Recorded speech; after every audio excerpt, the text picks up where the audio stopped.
जानात साहिबा आ गई। अम्मी अब मुझे जाना होगा। हाँ ठीक है बेटा, मेरा ख्याल है मुझे भी चलना चाहिए, काफी देर हो जाएगी वरना।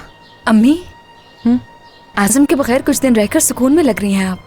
खुदा करे हमेशा के लिए चला जाए वो। हाँ काश।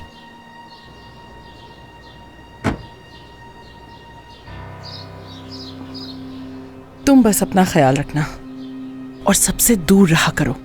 किसी को अपने बारे में बताने की कुछ जरूरत नहीं, समझ रही हो ना तुम? ठीक है अम्मी।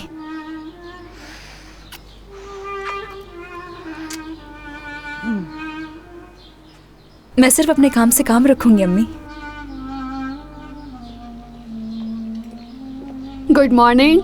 Good morning. आइए खाला, हमारे साथ नाश्ता कीजिए। नाश्ता तो कर लिया है मैंने, बस कॉफ़ी पीऊंगी मैं। करीम भाई कहाँ है?